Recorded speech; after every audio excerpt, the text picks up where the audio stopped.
अस्सलाम वालेकुम दोस्तों, मैं हूं आकिब मैं हूं सैफ और आपका हमारे यूट्यूब चैनल में स्वागत है। तो आज हम इंडिया के एजुकेशन सिस्टम और स्टूडेंट के माइंडसेट और उनके ऊपर जो इफेक्ट होते हैं उसके ऊपर बात करेंगे और दूसरे लोगों की भी क्या माइंडसेट है उससे रिलेटेड और एजुकेशन सिस्टम में क्या खूबियां हैं, क्या कमियां हैं, इस पे बात करेंगे। उसके ऊपर बात करेंगे।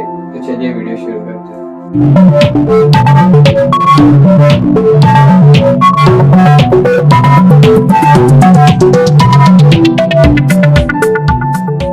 तो जैसा कि आप लोगों ने ऑब्जर्व किया होगा कि आजकल हर कोई एजुकेशन सिस्टम को क्रिटिसाइज कर रहे हैं, क्योंकि कुछ बड़े लोग जैसे कि स्टीव जॉब्स हो गए, इलॉन मस्क हो गए, ये लोग ने एजुकेशन सिस्टम को क्रिटिसाइज कर दिया। तो हर कोई एजुकेशन सिस्टम को क्रिटिसाइज करने लग गया बिना उसे समझे। एजुकेशन सिस्टम के बारे में कुछ नहीं पता है लेकिन क्रिटिसाइज कर रहे हैं। और अगर देखा जाए जो इन्फ्लुएंस हो रहे हैं इन लोगों से, अगर उन लोग गौर करेंगे, जैसे अगर इंडिया में बात करें तो इंडिया का एजुकेशन सिस्टम जो है वो फॉरेन कंट्रीज से बहुत अलग है। हाँ। इंडिया के जो नॉर्मल एकेडमिक ईयर होते हैं बच्चे के कॉलेज जाने तक, वहाँ पे सारे सब्जेक्ट सेम होते हैं, मतलब हर बच्चे को उसी सब्जेक्ट से गो थ्रू होना पड़ता है। रही बात फॉरेन कंट्रीज में, तो वहाँ पे ऑप्शंस होते हैं, जो बच्चा जिस चीज में एक्सेल होना चाहता है वो उसी सब्जेक्ट्स को लेता है और पढ़ता है। फिर भी अगर उन लोग को प्रॉब्लम होती है तो उन लोग अपना ड्रॉप आउट लेके वो चीजों पे ज्यादा फोकस करते हैं जिसमें उन लोग ज्यादा एक्सेल करें। तो ये दो चीज को अगर गौर करें तो हमें उन लोगों से इन्फ्लुएंस नहीं होना चाहिए जो बाहर से बोल रहे कि ड्रॉप आउट लोग, और लोग ड्रॉप आउट होकर बाहर से एक्सटर्नल कोर्स कर रहे हैं। तो ये भी चीज ध्यान रखनी चाहिए। और दूसरी बात ये कि अगर एजुकेशन सिस्टम क्रिटिसाइज करना है तो सबसे पहले उसे समझ लेना चाहिए। किसी और का ओपिनियन आपका मतलब सोच नहीं बन जाना चाहिए। अगर आपको समझ में आता है, आपको गलत लगता है एजुकेशन सिस्टम, फिर क्रिटिसाइज करना चाहिए।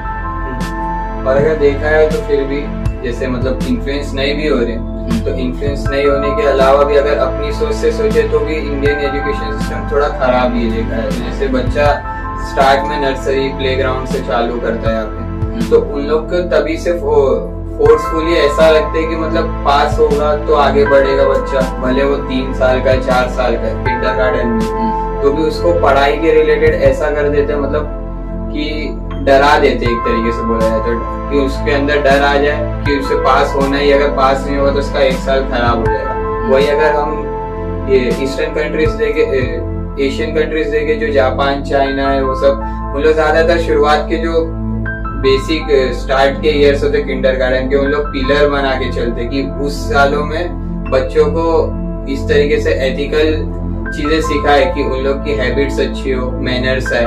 वो चीज इंडिया में नहीं होती, मतलब बच्चों को पहले से हम डर में वो करते कि तुम्हें पास ही होना है, और वही चीज दिमाग में लेके बच्चे ऐसे हो जाते कि उन लोग रट्टा मारने लग जाते। और जो नॉलेज उनको आनी चाहिए, मतलब पढ़ाई कर रहा क्यों इंसान, क्योंकि उसको कुछ नॉलेज मिले, वो नॉलेज नहीं लेते हुए ऐसा करता है कि सिर्फ मुझे पास होना है, मतलब वो एक गेम खेल रहा है कि मेरे को एक के बाद एक लेवल जैसे जैसे पास होते जाना है। तो ये गलत चीज है एजुकेशन सिस्टम। और ये बहुत अच्छा पॉइंट है कि मतलब जो चाइना में एथिक्स या मैनर्स सिखा रहे, क्योंकि बच्चों में अगर सिखाया जाए बचपन से ही तो बड़े होने तक वो चीज मतलब उनके मतलब सबकॉन्शियस में वो चीज बैठ जाती है, उनकी हैबिट बन जाती है, उनकी सोच बन जाती है। तो बचपन में जो सिखाया जाता है वो उनकी एक तरह से पर्सनालिटी बन जाती है और बहुत सही चीज हो। हाँ, और दूसरी चीज ये, जब अगर बच्चों को ऐसी चीजें सिखाएंगे, डर पैदा करेंगे पास और फेल का, तो उन लोग के अंदर ऐसी चीज आती है कि आगे जैसे अभी अब रिपोर्ट्स देखे तो एसएससी एचएससी जो अपने पासिंग वो होते मतलब एकेडमिक ईयर खत्म होने के, तो उसमें काफी लोग फेल हो जाते, तो उन लोग सुसाइड करने लग जाते। तो मतलब ये डर हो जाता है इंसान के, अगर मैं फेल हो गया तो मतलब फेल हो गया, मेरे सारे रास्ते बंद हो गए यहाँ से, अब मैं क्या करूंगा, इसके आगे मेरी लाइफ कुछ बची ही नहीं है। तो उन लोग अपनी लाइफ खत्म कर देते हैं। ये सबसे बड़ा गलत पॉइंट है अपने एजुकेशन सिस्टम का, कि इंसान अगर फेल हो गया तो ये सोचता है कि मेरी लाइफ में कुछ बचा ही नहीं, मैं कुछ कर ही नहीं सकता अपनी लाइफ के साथ। वही अगर देखेंगे बाहर के इसमें अपना फॉरेन कंट्रीज में, तो उन लोग कितने लोग ऐसे कि अगर फाइनेंशियल कंडीशन खराब भी हो जाए तो उन लोग आगे चलकर अपनी पढ़ाई को कंटिन्यू कर देते। यानी उन लोग ये नहीं सोचते कि नहीं हमारा लाइफ में प्रॉब्लम ही आ गई है और खत्म हो गया सब चीज। उन लोग आगे पॉजिटिव सोच के कि अपनी पढ़ाई कंटिन्यू करते हैं।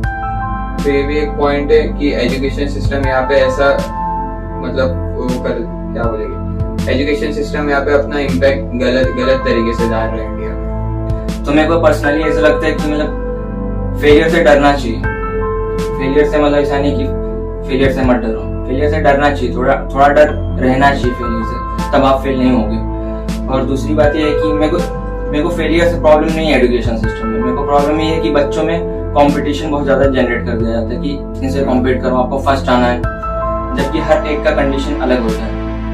और रियल लाइफ में भी यही होता है, आप किसी से कंपैरिजन नहीं कर सकते, उसके मतलब उसकी फाइनेंशियल कंडीशन अलग है, उसकी हेल्थ अलग है, उसका मतलब हर चीज अलग है और आपका हर चीज अलग है, दो अलग चीजों का कंपैरिजन नहीं होना चाहिए। और रही बात, जैसे सही बात बोले कि फेल होना गलत नहीं, फेलियर का डर होना चाहिए मतलब, पर वो अपने अंदर से आना चाहिए। हाँ, पढ़ाई ऐसी है जिससे बच्चों को डर आ रहा है तो वो फिर तकलीफ, उसका मतलब पढ़ाई से ध्यान भी हट जाता है फिर लोगों का कि पढ़ाई में क्या है ये वो है। और उसका डायरेक्टली इम्पैक्ट क्या होता है जब वो अपने ग्रेजुएशन कर लेते हैं, तो ग्रेजुएशन के बाद जब वो रियल लाइफ में आता है, इंटरव्यू हो सकते, उसमें उसको प्रॉब्लम होती है, फिर जॉब वो होती है, उसी की वजह से एम्प्लॉयमेंट का भी वो हो जाता है नेशन का।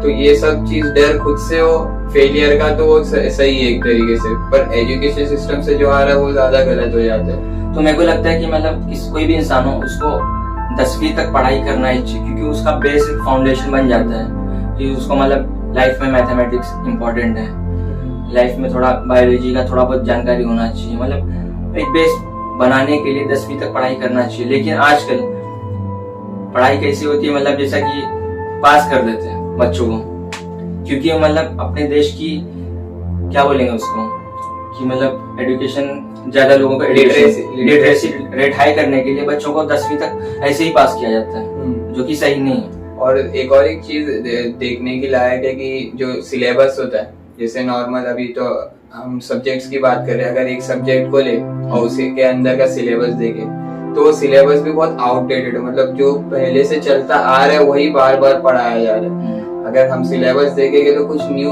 टेक्नोलॉजी या कोई चीज के बारे में नहीं सिखाई जा रही। तो जब इंसान अपना सीखता है चीजें और जब अपना डेली लाइफ में जब वो अपनी क्या बोलेंगे इम्प्लीमेंट, हाँ डेली लाइफ में जब इम्प्लीमेंट या एग्जीक्यूट करने आता है वही चीज को, तो उसको काफी तकलीफ होती है। फिर वो उस टाइम पे ऐसा सोचता है कि मैंने पढ़ाई क्यों की, अगर मैं पढ़ाई किया ही हूँ तो दूसरे कोर्स करने की क्या जरूरत है जिसकी वजह से हमको जॉब नहीं मिल रही। तो फिर जब वो पढ़ता है फिर उसके बाद वो ये सोचता है अपनी जॉब लाइफ में आने के बाद कि मैंने जो पढ़ा उसका क्या फायदा हुआ, और उसको बाहर से कोर्स करना पड़ता है क्योंकि वो जॉब करना है उसको, तो जॉब के रिलेटेड जो जरूरत है उसको, उसके लिए कोर्स कर रहा है, तो बोलेगा मैंने इतने सारे साल अपने डाला, पैसे डाला, तो मेरा क्या फायदा हुआ जब मेरे को यही कोर्स से मेरे को जॉब मिल रही।